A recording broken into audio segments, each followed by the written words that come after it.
It was a Tuesday morning. Not that days really meant anything anymore. They all blurred together in the kind of rhythmless routine that sneaks up on you in your 50s, like dust on a forgotten picture frame.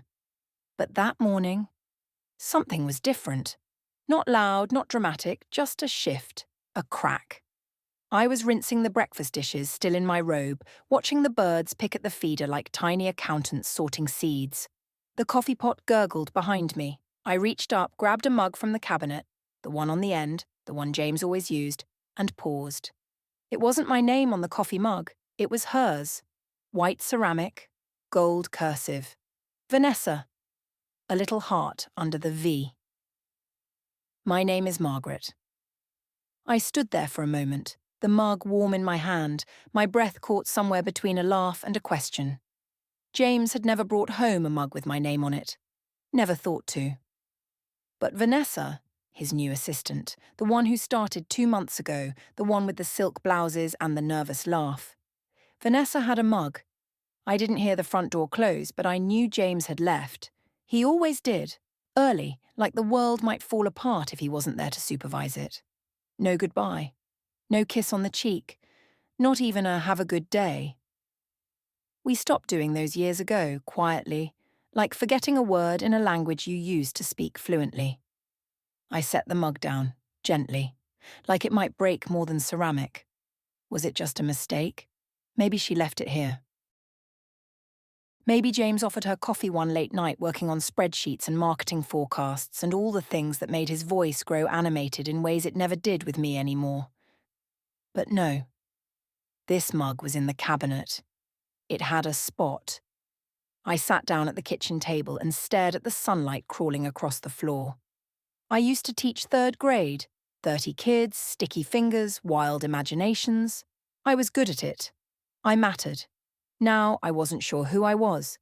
Wife, grandmother, ghost in a quiet house. Vanessa had a coffee mug. I pulled my laptop toward me, the one James said I didn't need anymore. Just use your phone, Margaret, it's easier. But the laptop felt solid, familiar, mine. And then I remembered the blog. I hadn't opened it in years, but that morning, that very ordinary sharp-edged Tuesday, I logged in, and I started to write. At 57, I was more ghost than guest in my own life. People don't really look at you after a certain age. Not really. They glance, they skim, they nod politely and move on. Even your reflection starts to fade in the mirror, not all at once, just a little less clear every year. Until one day you're putting on lipstick and realise, no one's watching. I used to be someone people listen to. I was a 3rd grade teacher for almost 30 years. My classroom smelled like pencil shavings and construction paper and juice boxes. I knew how to calm tantrums, spark curiosity, stop a room with just my voice. I was seen then, needed, respected. Now, I'm a second wife to a man who talks more to his phone than to me.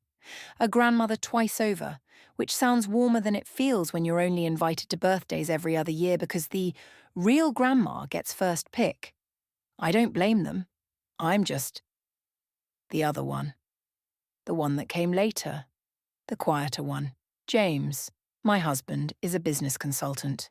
Very important, very busy, very polished. People listen when he speaks. They lean in. I used to lean in too in the beginning. I believed him when he said he loved how calm I was, how stable, how different from his exhausting first marriage. But over time, I became the furniture, reliable, unmoving, silent and less spoken to. At dinner parties, he introduces me with a quick, "This is Margaret, my wife," before diving into talk about clients, mergers, campaigns. I smile. I pass the wine. I disappear. No one ever asks what I do anymore, because I don't do anything, not in their eyes. I read. I knit sometimes. I answer emails slowly with glasses on. I buy birthday cards and stamps. I keep the plants alive. I remember the names of the neighbours' dogs. I say, "How are you?" and mean it. But none of those things make you real to people. I wasn't always like this. I had dreams once, big ones. I wanted to write books, children's books, stories with heart and wild colours and talking animals that helped kids feel brave. I used to write little tales for my students, and they loved them. I saved every single one. And then life happened. Mortgage, marriage, moving, illness, survival. When I opened my blog that morning, the one I hadn't touched in over a decade, the homepage still had the old title, Margaret Makes Magic. It made me laugh, soft, tired. But I didn't change it, because for the first time in years, I wanted to try, just to see if I was still in there somewhere. He introduced me as his lovely wife, like I was a family heirloom, something delicate, occasionally polished, but mostly meant to sit quietly in the background. At dinners with clients, I'd nod and smile as the men in suits talked about market shifts and digital pivots, while their wives, all younger, all glowing with the confidence of being new, asked me if I had a good Pilates studio nearby. I didn't. I didn't do Pilates. I did Advil and heating pads. James loved the image of us. The perfect home, the quiet wife, the predictable calendar. His friends called him lucky. His ex-wife even once called to say she was impressed. That made James proud for a week straight. But inside our house, it was colder than the wine fridge he insisted on installing. He came home late most nights, already on a Bluetooth call as he kissed the air somewhere near my cheek. I stopped asking what he wanted for dinner. He preferred to order something clean, after the gym anyway. We ate at the same table but in different dimensions. His world was metrics and meetings and growth strategies. Mine was remembering to buy paper towels and wondering if the birds at the feeder had enough seed. I tried in the beginning. I asked about his day. I made his favourite lemon chicken. I wore perfume he once said he liked, but the responses grew thinner, shorter, like someone cutting out words to save space. There were good moments, of course. Like the night we danced in the kitchen to a song from the 60s playing on the radio. Barefoot, wine warm, laughing.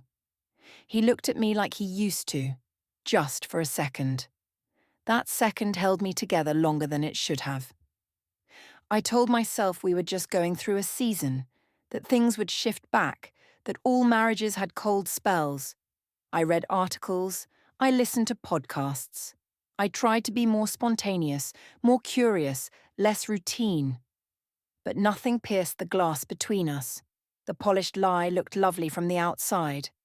Facebook photos, Christmas cards, holiday brunches, all perfectly framed. We smiled on cue. We clinked glasses. We looked like people who belonged together. But the truth was quieter. It sat with me in the evenings when the TV hummed and he typed emails on his tablet. It followed me into the shower, where I cried silently so the water would hide the sound. It whispered in my ear when I laid down next to a man who didn't notice when I turned away. And it screamed in my chest when I picked up that coffee mug and saw her name, not mine. I didn't need proof. I needed clarity. There's a moment, and if you've been through it, you know. When something clicks in your gut before your mind catches up. It doesn't scream. It doesn't accuse. It just shifts. Like a curtain lifting on a stage you didn't know you were standing on. It happened the day James left his laptop open in the kitchen. That alone wasn't unusual. He always moved too fast in the mornings. Spilled coffee, half-zipped briefcase, tie thrown over his shoulder like a scarf. But that day the screen was on, glowing softly. And his email was open. I didn't go looking. I swear to you I didn't. I was reaching for my tea when I saw it. A message preview in the corner of the screen. The subject line read, "Last night was everything. No name, just that one stupid sentence. Enough to freeze the blood in my fingers. I didn't touch the mouse, didn't click, didn't snoop, because I didn't have to. I knew. Vanessa. Of course it was Vanessa, the way she laughed too hard at his jokes, the extra coat of lipstick, the way her eyes flicked toward me and then away, like I was the outdated version of something she just downloaded. James once told me I was his safe place, his calm after the storm. And now? He was out chasing thunder again, with younger skin and tighter dresses, and a name printed in gold on a mug. I sat down at the kitchen table, staring at nothing for a long time. My hands didn't shake, my heart didn't race. It was quieter than I expected, like realizing the power's been out for a while and you just hadn't noticed. He didn't know I saw it. He came home that evening with Thai food and stories about some exhausting meeting. He kissed the top of my head and said, "Long day, huh?" I nodded. I smiled. I passed him a plate. Because sometimes silence isn't weakness. It's strategy. I needed to know who I was before I decided what to do about him. That night, when James was snoring softly beside me, I lay awake staring at the ceiling. I thought about all the things I used to be. Teacher, storyteller, fighter. I remembered what it felt like to be sure of my voice, and I whispered to myself in the dark, "You're not done yet, Margaret, not even close." It was my voice, dusty but not gone. I found the blog by accident, really. I was cleaning out an old flash drive, the kind James said no one uses anymore, looking for a copy of a recipe my mother had handwritten in 1972. I didn't find the recipe. I found a folder labelled Healing Year. It stopped me cold. I'd almost forgotten about that time. The year I got sick. The year I lost my hair, my appetite, my strength, but not my will. The year before I met James, before I became his lovely wife. Back when I was just Margaret, alone, scared, and somehow more alive than I'd felt in years. I opened the folder. There they were. Posts I'd written from a hospital bed, typing with shaking hands, wearing a knit cap even indoors because the cold felt sharper with no hair to soften it. I wrote about pain, about finding joy in strange places, a nurse's humming, warm socks, pudding cups, my sister's terrible jokes.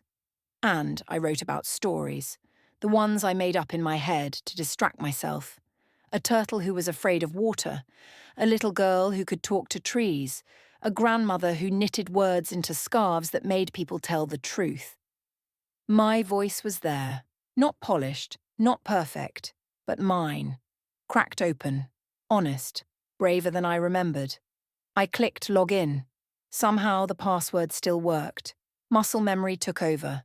I adjusted the font, cleaned up the sidebar, deleted a broken link. It felt like sweeping a porch that hadn't been stepped on in years. Dust flew up, but beneath it the wood was still strong.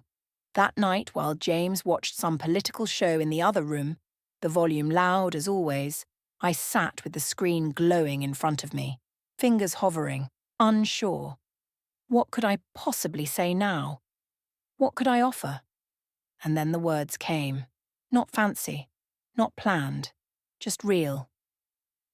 I used to believe that quiet meant forgotten, that when no one asks how you are, you must be fine, that when a man stops looking at you, it's because you've faded. But what if we didn't fade? What if we were just waiting? I hit publish. My heart raced like it hadn't in years. Then I closed the laptop and hid it in the linen closet, beneath a stack of guest towels we never used, because this part of me, this voice, wasn't for James. Not yet. It was mine. One comment turned into 20, then 200. The next morning I opened the blog expecting nothing. A quiet page.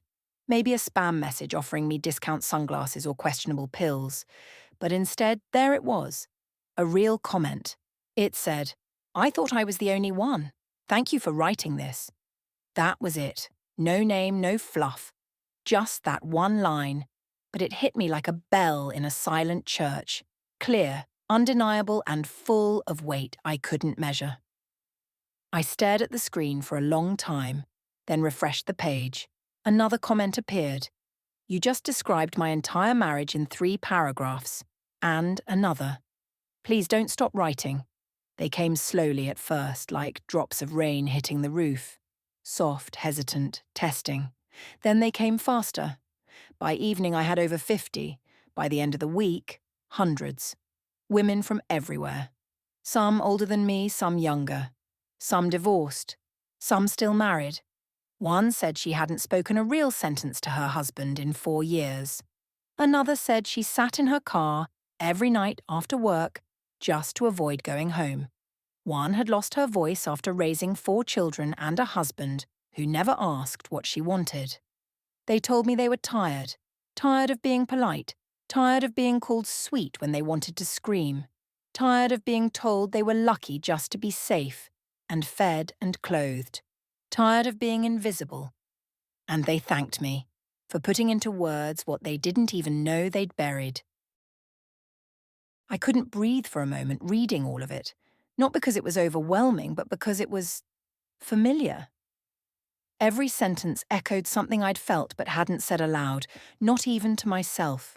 I replied to each one, slowly, carefully, like answering letters from old friends. Some of the women started using their real names. Others used screen names like Still Here, or Used to Be Bright, or Not Just Nana. But their words, those were real, raw, kind, brave. I wasn't alone. None of us were. James still didn't know. He kissed my cheek that night and asked if I'd seen his blue tie. I told him it was in the laundry. I didn't tell him I'd spent 2 hours responding to women who made me feel more alive than I had in years. When he fell asleep beside me, I opened the blog again and just stared at the blinking cursor glowing in the dark. It didn't feel like a little blog anymore. It felt like a door opening, and I had just stepped through. He never noticed the lights, or the camera, or the hours I spent becoming someone new. The guest room had always been useless. A stale little box with a neatly made bed no one ever used, a dusty chair in the corner, and a lamp that flickered if you touched it wrong. James said we needed it for company, but we hadn't had guests in over 3 years. So one quiet morning, while he was at the office telling someone how to optimize their business flow, I pulled the sheets off the bed and dragged it, inch by inch, into the garage. It wasn't graceful. I banged my shin, I cursed, I knocked over a vase that had never meant anything to me anyway. And just like that, the room was mine. I started small. A folding table from the basement, my old laptop, a new desk lamp I ordered online with a promo code and a breath of rebellion. I hung up one of my old classroom corkboards, still covered in faded gold stars and little drawings my students had made. I kept them all, you know, every single one.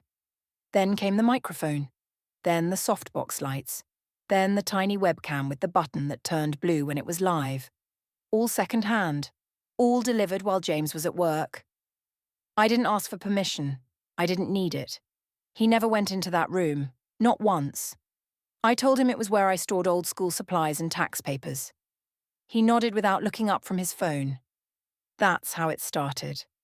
My voice, the one that had trembled so long, grew steadier under those lights. I began recording short readings from the blog, just 5 minutes, then 10. Soft-spoken like I was talking to a friend in the kitchen while water boiled. The views started slow. 12, 43, 117. Women wrote, "Your voice calms me. I feel like I'm sitting beside you. I play your videos when I can't sleep." So I kept going. I started ending each recording with a question. What did you lose that you miss? When did you stop being asked what you wanted? Their answers filled my inbox like rain after drought. I wasn't making money.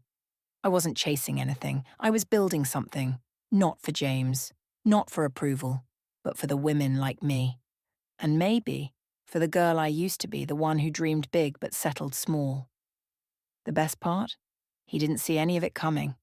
Not the studio, not the audience, not the woman who was quietly, stubbornly becoming herself again, one upload at a time.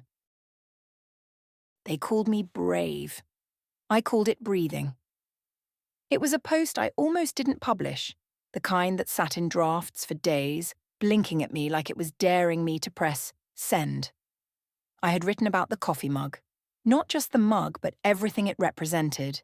Being replaced quietly, the slow erosion of self, how we start shrinking so gradually we don't even feel it until we vanish entirely. I remember ending it with a single sentence. I used to be someone, and I still am. I clicked publish and closed the laptop like it might bite me. By the next morning, there were thousands of views. By afternoon, tens of thousands. Then came the emails, journalists, podcast hosts, a book club in Minnesota that wanted to read every post aloud and discuss them like scripture. Women wrote essays in response to mine, therapists shared it with clients. A pastor's wife emailed me to say she read it out loud to her congregation during Sunday service, right after the sermon on quiet strength.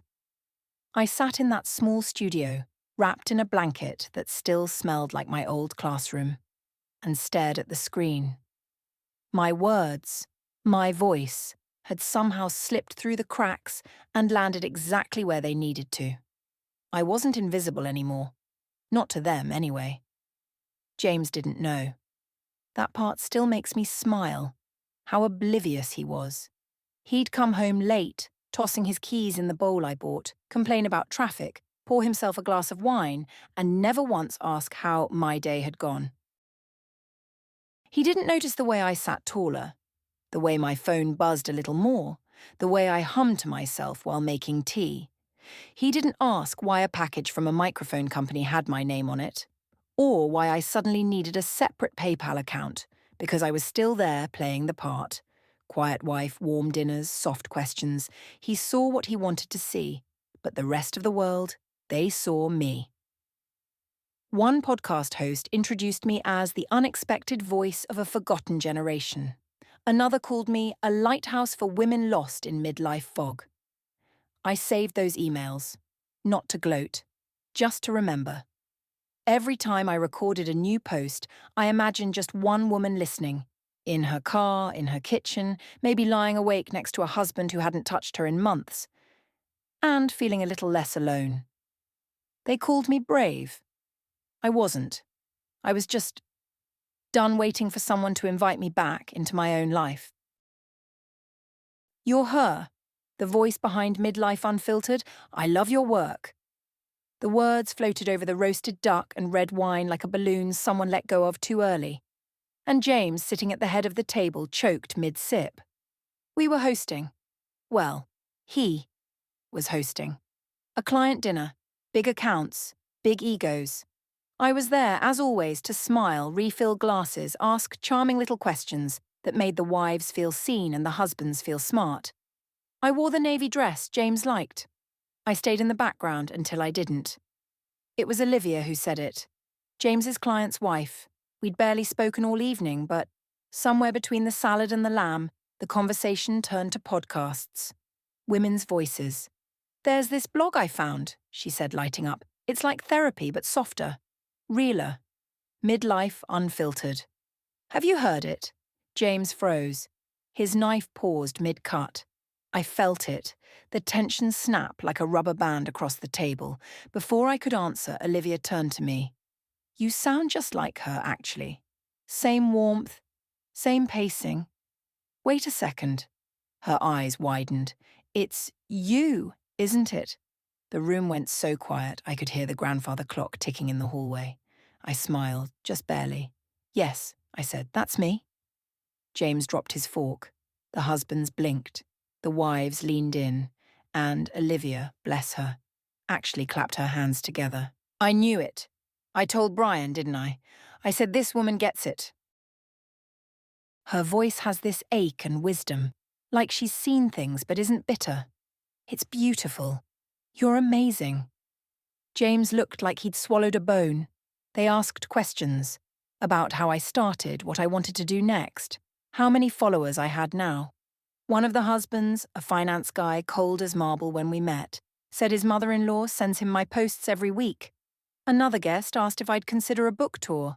And James, he just sat there, red-faced, silent. After dessert, while I was rinsing plates in the kitchen, he cornered me. What the hell was that? What was what? I asked, turning calmly to face him. That performance. You blindsided me. I didn't mention it before, I said, setting down the dishcloth, because I didn't think you'd care. He opened his mouth, closed it, then turned and walked out of the room. I leaned back against the counter. The dishwasher hummed softly beside me. My heart was pounding, but not from fear. For the first time in years, I had the louder voice. He said I was only interesting when I stayed silent. It was late. The guests were gone. The wine glasses were rinsed and upside down on the rack. The candles were nothing but wax puddles. The silence in the house was thick, like fog rolling in over a harbour, pressing on everything. James was in his office, door open, tie loosened, eyes sharp with something that wasn't anger exactly, more like insult. "Why would you keep something like this from me?" he asked, standing by the window, arms folded like he was giving a lecture. "Why not tell me about the blog, the podcast, all of it?"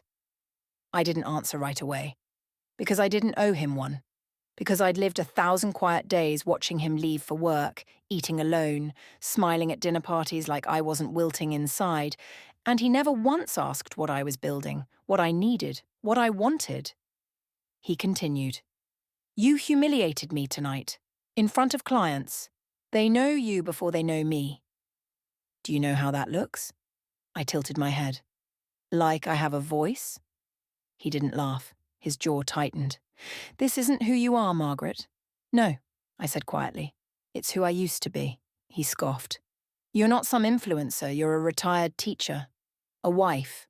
A woman who writes blog posts in a bathrobe." And there it was. The distilled version of how he saw me. Not a partner, not a person. Just a prop that had started speaking out of turn. "You were better," he said, stepping closer, voice low, "when you stayed silent. That's when people liked you." He said it like he believed it, like it was a compliment, like I should be grateful. And I looked at him, really looked, for the first time in months. He wasn't the man who held my hand when I was sick. Not anymore. He was polished and practiced and hollow. He had curated a life full of optics and surface-level success, and I had been a safe accessory until I wasn't. I didn't yell, I didn't cry, I didn't defend myself. I just nodded. Because some truths don't need to be argued. They need to be watched. That night, I went into the guest room, my studio, and turned on the lights. I recorded a new post. No script, just my voice. "I was told tonight that I was more likable when I was quiet," I said, looking into the lens. "And maybe that's true. But I wasn't living. I was disappearing, and I won't do that anymore." Then I hit publish. Let him feel the silence now. "You don't need to burn bridges if you're building something stronger on the other side." That's what my lawyer said, and I liked her instantly. Her name was Eleanor. Mid-60s, grey bob, no nonsense. She wore a navy pantsuit and wire-frame glasses that slid down her nose every time she leaned forward. She never once asked, "Are you sure?" She just said, "Tell me everything," and started taking notes. I brought a list. Of course I did. Not just a list of assets, though I had that too, neatly typed and stapled, but a list of moments. Moments when I knew something was breaking but didn't know how to name it. The mug, the silence, the way James praised me to others but dismissed me in private. The time he said I didn't need a voice, just gratitude. I told Eleanor everything. About the blog, the studio, the podcast, the dinner party. She didn't blink, just listened. Then she smiled, small and sharp. "Do you know how rare this is?" she said. "Most women come in here broken. You came in building." That word stuck with me all day. Building. I wasn't here to make him pay. I wasn't interested in revenge or scandal. I just wanted what was mine. And my peace. Mostly I wanted my peace. Eleanor explained how I could move things quietly. The house? It was already in my name. James never cared about the paperwork. The guest house? technically a separate structure, which meant technically a separate asset. My business, fully incorporated under my maiden name, all clean, all mine. We started the paperwork that day. I signed with a steady hand. James didn't suspect a thing. He still came home, still scrolled through his phone, still kissed the air beside my cheek. He made dinner plans with friends and assumed I'd be there to smile and refill wine glasses. He thought he knew me because he'd stopped looking years ago. And I let him believe that. For now. I began moving small things into the studio. Books, clothes, records, a teacup my mother left me. One day I'd move myself, not in a rush, not in a scream, but like water slipping through cracks. Eleanor called me that night and said, "It's all in motion." I stood in the middle of my studio, soft light pouring across the floor, and breathed deeper than I had in years. No fire, no explosions, just quiet steps toward freedom. Let him keep the bridge. I was building a home on the other side. I'm not just somebody's wife. I'm me. And I'm not done yet. That's how I ended the video. My first one with the camera pointed at my face. My real name in the title, no filter, no screen name, no mask. Just Margaret. I had sat in that chair for over an hour before pressing record. My palms were sweating. My heart was doing this odd flutter. Not fear, not quite. More like a thrill I hadn't felt in years. Like the first day of school. Like standing in front of 30 kids and knowing I had something worth saying. I didn't script it. I just talked. I talked about what it feels like to disappear inside your own life, about how easy it is to go from Margaret to mom, then to wife, and eventually just to, could you grab the laundry? I talked about what it means to be interrupted, overlooked, smiled past. I talked about the coffee mug. And then I looked straight into the camera and said my name. Full, clear, with a steadiness I didn't fake. My name is Margaret Elaine Bennett. I'm 57 years old. I'm a writer, I'm a teacher, I'm a grandmother, and I am not done. Then I paused, let the silence say the rest, and clicked stop. I almost didn't post it. It felt too exposed, too real. I wasn't young. I wasn't polished. There were lines on my face and softness where magazines say there shouldn't be. But when I rewatched it, all I could think was, finally. So I uploaded it, and then I took a walk. No checking, no refreshing, just one foot in front of the other. When I got back an hour later, it had 3,000 views. By midnight, 80,000. By the end of the week, 2.3 million. The comments poured in like rain, women saying, "That's my story." Daughters sending it to mothers, husbands saying, "I never knew she felt like this."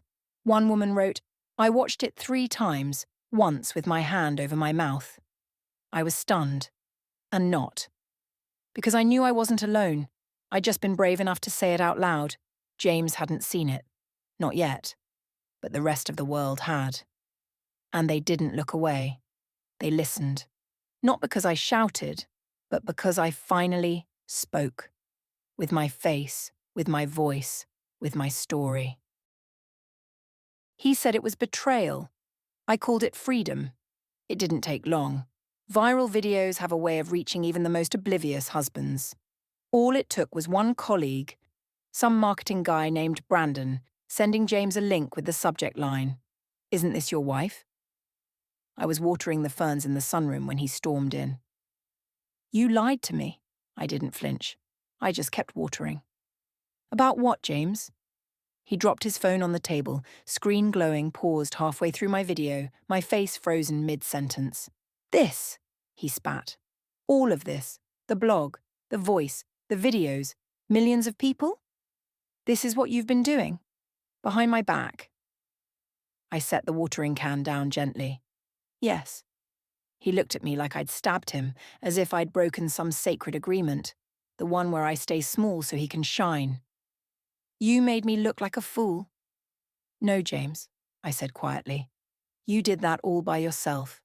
He started pacing, rambling. Words like respect, loyalty, image.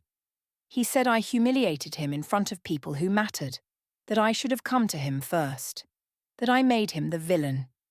And there it was, the part that really hurt him. He wasn't in control of the narrative. You used our marriage for content, he said. I used my life, James. And unfortunately, you were part of it.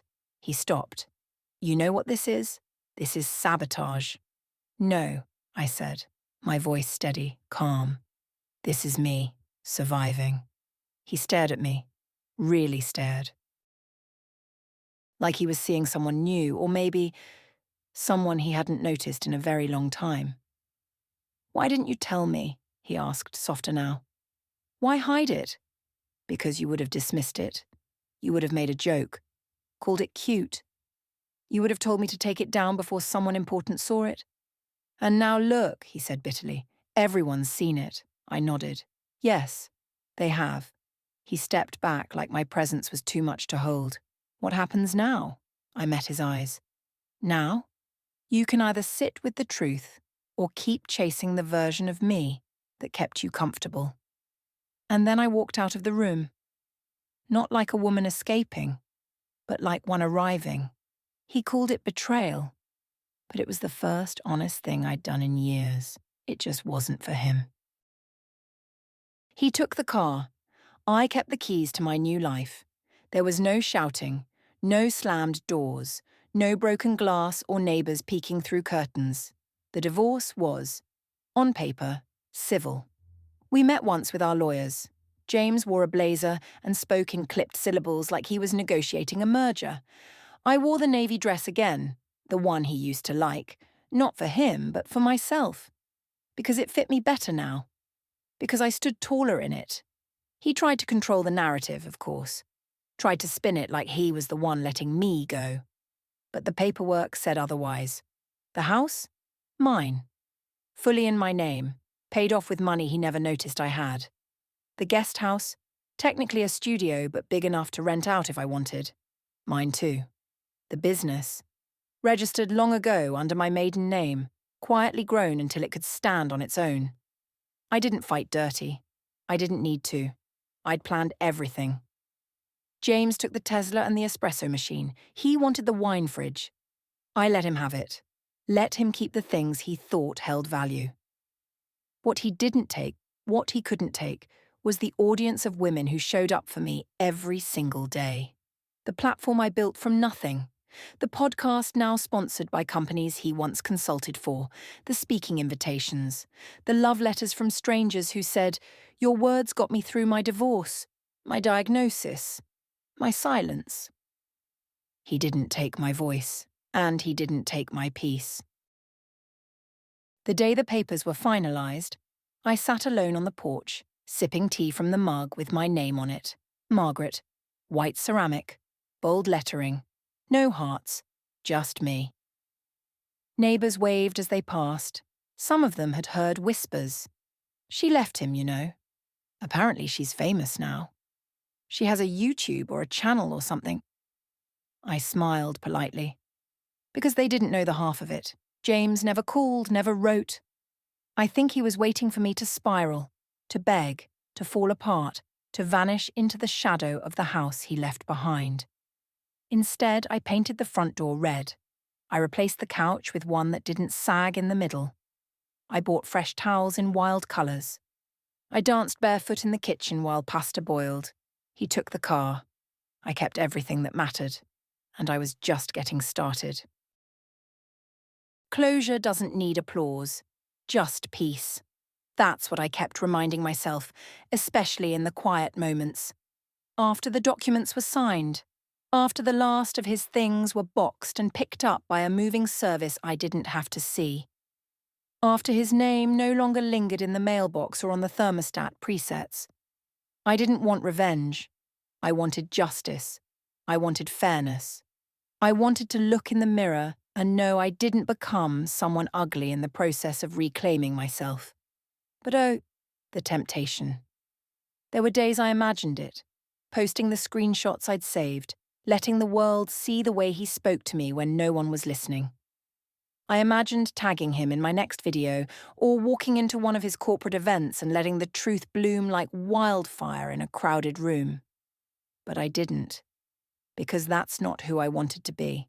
The internet already had enough noise, enough anger, enough spectacle. What the world needed more of was grace without permission, strength without shouting.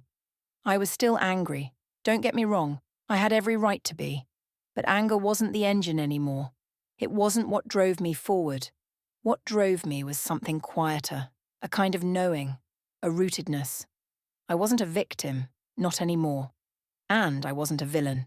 No matter what stories James might try to tell behind my back at cocktail hours or boardroom meetings. She changed, he'd say. She used me. She turned cold. Let him say it. The people who mattered knew the truth. And more importantly, I knew the truth. I had survived something small and sharp that chipped at me for years, and I'd climbed out without losing the soft parts. I still believed in love, still believed in kindness, still held the door open for strangers and said good morning to the mailman, still cried during commercials, still sent birthday cards. But now, I also said no. I also named what hurt. I also stood still when someone tried to make me shrink. I didn't erase what happened. I just stopped letting it shape what came next. One afternoon, I got an email from a woman named Clarissa. She wrote, "I watched your story with my teenage daughter. We cried together. Thank you for showing her what survival looks like without bitterness." I stared at that email for a long time. That was it. That was the whole point. Not a victim. Not a villain, just a woman who finally came home to herself. Their stories were different, but the silence sounded the same. The letters started showing up in waves, not just emails anymore, real letters, ink on paper, envelopes with shaky handwriting, foreign stamps, little hearts drawn in corners. They came from Ohio and Ontario, from Madrid and Melbourne, from trailer parks and townhouses and high-rise apartments. Most began the same way. I thought I was the only one, and then they unfolded. Lives wrapped in quiet, aching pages. A woman in her 70s who hadn't spoken to her husband in 4 years, though they still shared a bed. A nurse who had retired early because she couldn't be useful anymore. A woman who lost her voice, literally, to throat cancer, and found it again through writing poetry on napkins she kept hidden in a drawer. One letter came from a woman in Nebraska who wrote, "You reminded me that I don't have to die before I'm dead." I kept them all in a wooden box on the bookshelf beside my desk. When the noise got loud, the emails, the podcasts, the occasional interview requests, I would open that box, take one letter out, and read it slowly. Like scripture, like a friend's hand on mine. What struck me most wasn't their pain, though that was there in every paragraph. It was their gratitude. Not to me, specifically, but to the idea that someone finally said it out loud.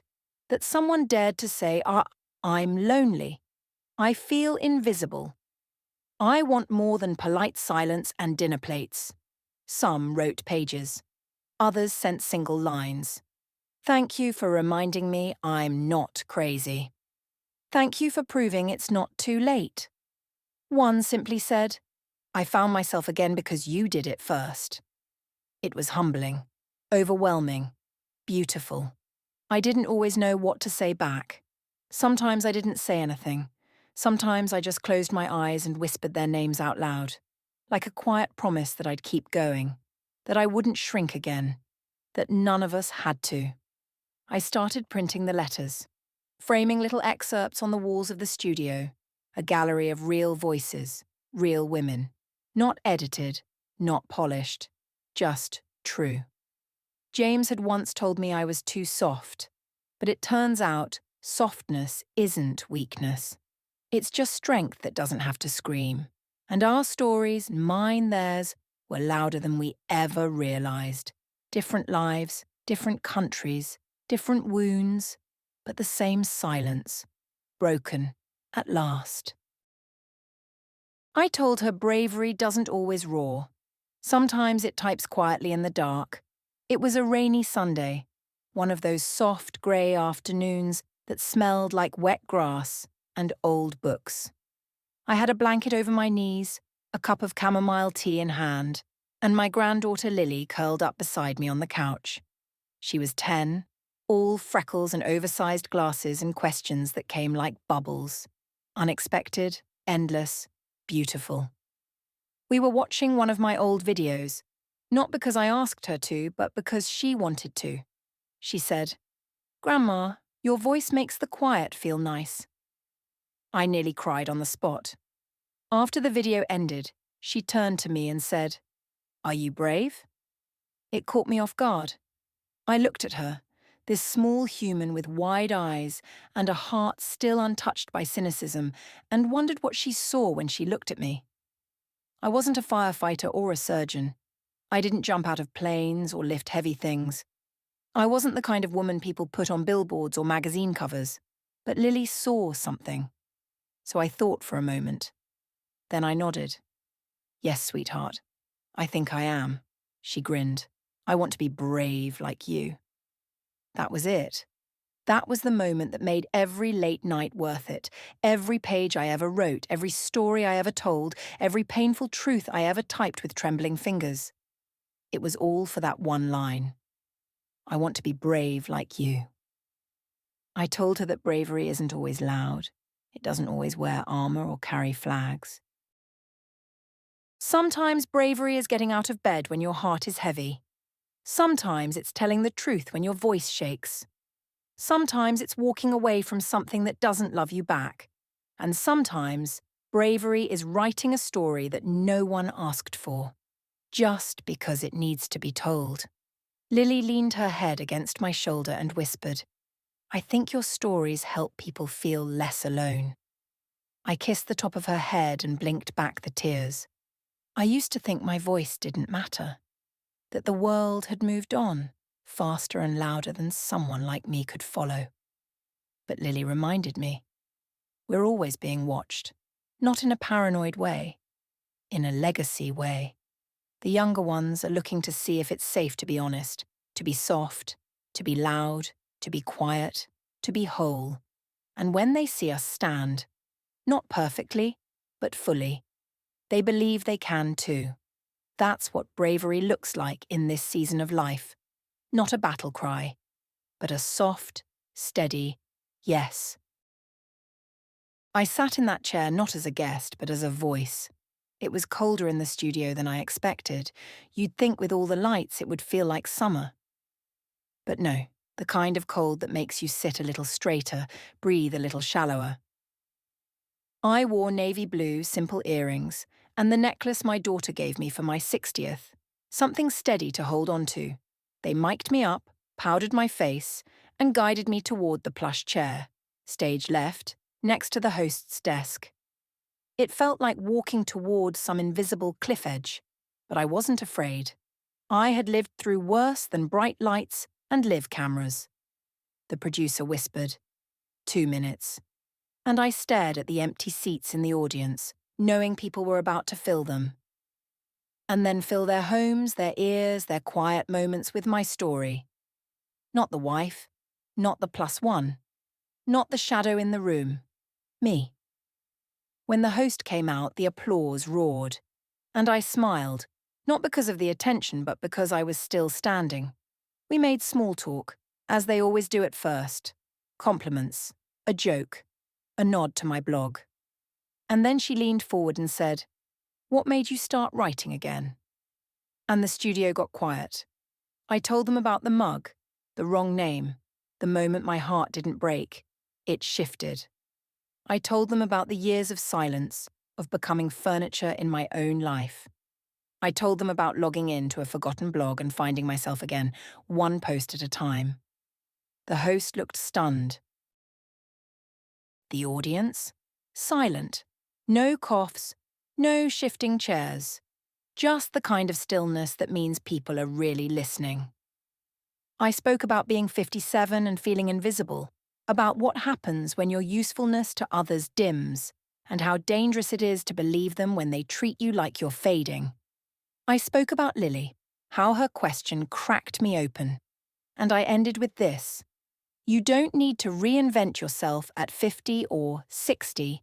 You just need to remember who you were before they told you to quiet down. The audience stood, not just clapping, standing. And in that moment, I knew this wasn't just a segment. It was a mirror for every woman who had ever wondered if it was too late. When the lights dimmed and the cameras cut, the host hugged me and whispered, "You just changed someone's life today."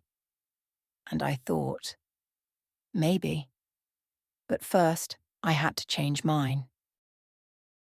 It came at 11:47 p.m., the time when regrets like to roam.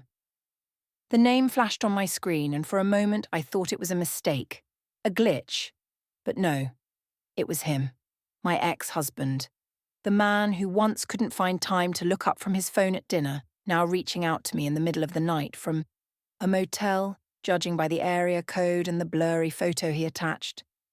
It was a picture of some cheap bedside lamp and a folded pizza box. No words yet. Just that image. As if that was supposed to say everything. Then, finally, "I miss how you made things feel like home."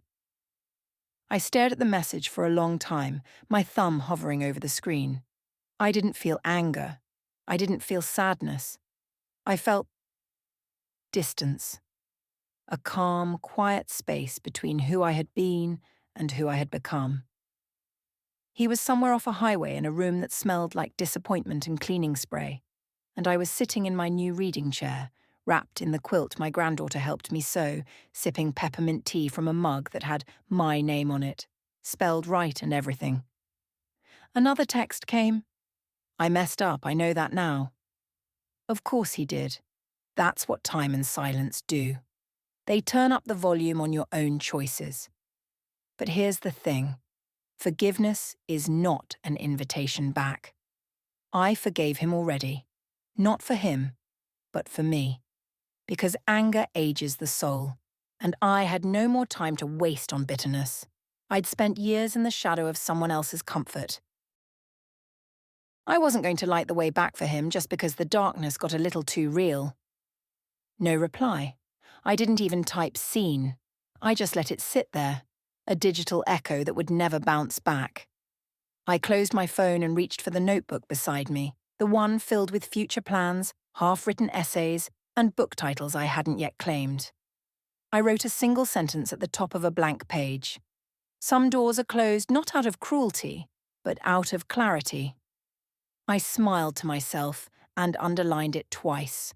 Let him sit with silence. Let him feel the weight of absence, not as punishment, but as proof that sometimes the greatest act of love is removing yourself from a story that was never written for you in the first place. He had my number, but I had my life. The sign went up on a Thursday morning. The air smelled like lilacs and fresh paint, and I stood on the sidewalk in front of the brick building that now held my second life. Or maybe my first real one. The name shimmered in soft gold against a deep navy background, Mabel House. People passing by wouldn't know what it meant. They'd think it was charming, maybe a little old-fashioned. Some might assume it was a historic home or a boutique gallery. But I knew. And that was enough. Mabel was my grandmother, the woman who taught me how to thread a needle and how to stand up straight even when your knees were shaking. She used to keep peppermint in her purse and secrets in her heart. I remember her voice. Soft, but never weak. When I was little, she'd stroke my hair and whisper, "Darling, don't let the world tell you when your story ends." She died when I was 21, long before I'd need those words. But I carried them like a compass, tucked inside the parts of me that stayed quiet for too long. Mabel House was my answer to everything I once believed I was too old to start. Inside, it looked nothing like a traditional studio. There were velvet chairs and mismatched mugs, a long oak table for community writing nights, soundproof rooms for podcasting. A soft-lit corner where women could sit and simply be heard. No stage, no spotlight, just space and warmth and truth. We opened our doors to women over 50 who wanted to write, speak, share, laugh, scream, whisper, whatever they hadn't been allowed to do before. Our slogan was written in a crooked frame by the front door. Tell it. All of it. We held workshops on storytelling and digital courage. We taught women how to set up a microphone, how to start a newsletter, how to read their own words like they mattered. Because they did. Every wrinkle, every scar, every lesson had weight and meaning. On the first day, I stood in the center of that space as a group of women filtered in. Hesitant at first, clutching tote bags and paper notebooks, scanning the room like they were waiting for permission. So I gave it to them. "You're not too late," I told them. "You're exactly on time." And when I turned on the lights that evening, warm amber lights that made everyone look soft and seen, I felt her with me. Mabel. She gave me her courage, and I gave her my future. What part of this story touched you the most? Share your thoughts in the comments.